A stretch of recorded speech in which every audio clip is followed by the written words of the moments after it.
এবং গাছপালাকে ভালোবাসে প্রত্যেকটা মানুষ। গাছ লাগান, প্রাণ বাঁচান, এই বার্তাকে এখন সঙ্গে নিয়ে মানুষ প্রকৃতিকে বাঁচাতে এবং জলবায়ুকে বাঁচানোর জন্য বিভিন্ন জায়গায় গাছপালা লাগাচ্ছেন। শুধু তাই নয়, বিভিন্ন জায়গায় যদি লক্ষ্য করা যায় পরিবেশ দিবস উপলক্ষেও গাছ লাগাচ্ছেন মানুষ, কিন্তু তার সঠিক পরিচর্যা কি আদৌ করছেন মানুষজন? এইটা জানার জন্যই কলকাতারই একজন ৬৭ বছরের বাসিন্দা রামেশ চন্দ্রন, তিনি বিভিন্ন স্কুলে চলে যান। সেই স্কুলে যারা বাচ্চা রয়েছেন, যারা পড়ুয়া রয়েছেন, তাদেরকে তিনি বলেন যে তাদের কাছে যদি কোনো বীজ থাকে সেই বীজ তাকে দেওয়ার জন্য। সেই বীজ তিনি তার বাড়িতে এনে গাছ লাগান।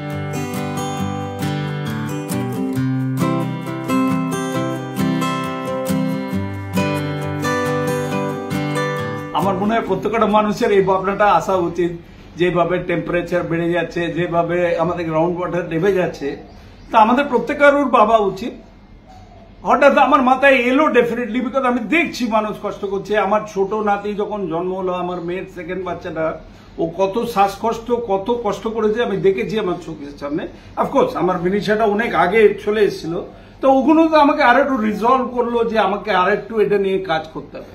তখন ওই পেডিয়াট্রিশিয়ানকে যখন জিজ্ঞেস করলাম, ডাক্তারকে, বললো একটাই প্রবলেম হচ্ছে আমাদের এয়ার পলিউশন। তো ভাবলাম কাজ করি যতটা পারি। কলকাতায় গাছ লাগানো তো মুশকিল, কিন্তু আপনি দেখেছেন যে আমার বাড়ির সামনে কতটা এরিকাম পাম বেঁচেছে এয়ার পিউরিফায়ার করে দিয়ে। আর নিমটা নিয়ে আমি খুব কথা বলি। আমি চাই, আমি যদি I will be very happy before I pass away, কলকাতায় যদি 1 লাখ নিম গাছ যদি লাগিয়ে দেওয়া যাবে, আমার মনে হয় অটোমেটিক্যালি কলকাতার পলিউশনটা কমে যাবে। অ্যান্ড আমি খুব ভয়েসি পড়েছি এই কথাটা বলছি যে নিমটা বড়া, এই যে ডিভাইডার গুলোতে আপনারা পারলে নিম বড়ান। কথায় বলে গাছ লাগান, প্রাণ বাঁচান, এবং অনেকেই দেখা যায় সেই প্রতিশ্রুতি নিয়ে গাছ লাগায়ও, কিন্তু সেই পরিচর্যাটা তারা ঠিক সেভাবে করতে পারে না। তো কি বলবেন তাদের উদ্দেশ্যে? না, করতে পারে নাটা আমি মানবই না। তুমি যখন দেখো, তুমি গাছটা লাগালে কেন? তুমি গাছটা লাগাচ্ছ বিকজ তুমি জানো একটা গাছের প্রয়োজন আছে। আর যখন স্লোগানটা দিচ্ছ যে গাছ লাগান, প্রাণ বাঁচান, তার মানে তোমার একটা ইন্টেনশন আছে। প্রবলেম গুলো হয়ে যাচ্ছে ওই যে সেকেন্ড স্টেপটা মানুষ নিতে কোথায় না কোথায় পিছিয়ে যায়। এটা মনে হয় আজকাল একটু আসছে লোকে ঘটে। ইনফ্যাক্ট বিশ্বাস করে, আমি যখন বাইপাসে গাছ লাগালাম, আমি রোজ দিন এখান থেকে বাড়ি থেকে নিয়ে গিয়ে জল দিয়ে গাছে জল দিতাম, ঠিক আছে? যখন 3টে ডিভাইডার হয়ে গেল আমাদের অসুবিধা হতো, কিন্তু আমরা 5-6 জন মিলে দিতাম। তখন কিছু মর্নিং ওয়াক, লোকেরা যারা মর্নিং ওয়াক করতো, তারা কিন্তু আমাদের কাছে ক্যান নিয়ে জল দিত। তো ইউ গট টু বলতে আপনি প্র্যাকটিস করুন, লোকে দেখবে। প্রথম লজ্জায় আসতো না, কিন্তু পরে আপনি যখন করছেন লোকে কিন্তু এগিয়ে এলো ইন এভরি ওয়ে। তখন ওখানে একজন কেয়ারটেকার ছিলেন, ওই যে HDFC ব্যাংকটা মেন রোডে হয়েছে। কেয়ারটেকার একদিন সকালে আমার বন্ধুকে ডেকে বললেন, আপনারা রোজ কষ্ট করে অত দূর থেকে জল নিয়ে আসছেন, আমি কাল থেকে আমার ট্যাপ খুলে দেবো, আপনি এখান থেকে জল নিয়ে আপনি জল দেবেন। দিস ইজ ফার্স্ট মেজর যে প্রকৃতি মা আমাদের একটা হেল্প করলেন। এত কেন বাবা, ঠিক আছে, তোমার সিনসিয়ারিটি নিয়ে আমার কোনো প্রশ্ন নেই, এই তো তোমার আর একটা ব্যবস্থা করে দিলাম। আপনি তো বেশ কিছু স্কুলেও গিয়েছেন আপনার এই বার্তাটা পৌঁছে দেবার জন্য, তো সেখানকার স্টুডেন্টরা, টিচার্সরা কতটা সাড়া দিয়েছে আপনাকে? দেখুন, আমি যদি বলি আমি 100% স্যাটিসফাইড, তাহলে আমি মিথ্যে কথা বলি। কারণ আমি মিথ্যে কথা বলতে খুব একটা পছন্দ করি না, আর খুব বলিও না। বাট দেখুন, আমি বলি যে ধরুন আমি মোটামুটি 20টা স্কুলে কলকাতায় প্রোগ্রাম করছি, আমি কন্টিনিউ করছি প্রোগ্রামগুলো করতে।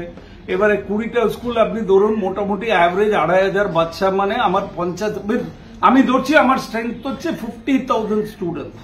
আর এই 50,000 স্টুডেন্ট আমি definitely about 500 to 1000 student I have convert. এটা আস্তে আস্তে বাড়বে। দেখো, রাতারাত হয়ে গেলে খুব ভালো। আমি সেদিন বলছিলাম একটা স্কুলে, দেখো 50,000 বাচ্চা আমাকে 10টা করে গাছ দিলে আমার 5 লাখ গাছ। হিসেবটা খুব সিম্পল। যেরকম লাস্ট ইয়ার স্বামী বিবেকানন্দের জন্মদিনে আমরা 1 লাখ বীজের প্যাকেট ডিস্ট্রিবিউট করেছিলাম, ধনে পাতার প্যাকেটই ডিস্ট্রিবিউট করলাম, ঠিক আছে? কিন্তু আমাকে ফার্স্ট কথা আমার বন্ধুরা বললো ফান্ড করতে আসবে, ফান্ড চলে আসবে। আমি কাউকে জিজ্ঞেস করলাম, ফান্ড চলে আসবে। সেকেন্ড বললো যে কে এতটা প্যাক করে দেবে তোমার। বিশ্বাস করো, আমার বাড়িতে 1 লাখ প্যাকেট প্রিন্ট করেছিলাম, মোটামুটি 200 কেজি পেয়ে এনেছিলাম স্কুলগুলোকে গিয়ে, শুধু বাচ্চাদের দেখানো, এই 2টো চামচ দেবে, স্টেপল করবে, করে দেবে। তো আমার 10টা স্কুল মিলে 1 লাখ প্যাকেট হয়ে গেল। এবারে কে ডিস্ট্রিবিউট করবে? এগেন স্কুলকে বললাম যে দেখুন 12 জানুয়ারি স্কুল ছুটি আছে, বাচ্চারা কোনো জায়গায় হাঁটবে না। তার বাড়ির ফ্ল্যাটে উপর নিচু, তার পাশে বাজারে কোথায় 10টা করে বাচ্চারা দেবে।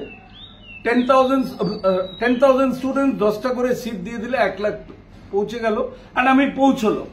তাই just wanted to give a message to the world যে আমরা চাইলে সবকিছু করতে পারি।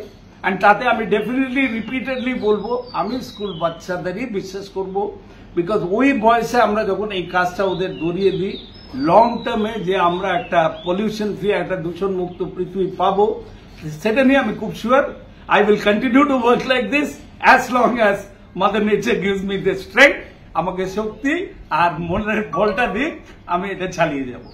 67 বছরের এই বৃদ্ধ রমেশ চন্দ্রন, তার যে বাড়ি, সেই বাড়ির সংলগ্ন রাস্তাতেও একাধিক গাছ, এবং পাড়া প্রতিবেশীরাও একদমই তাকে বারণ করেন না।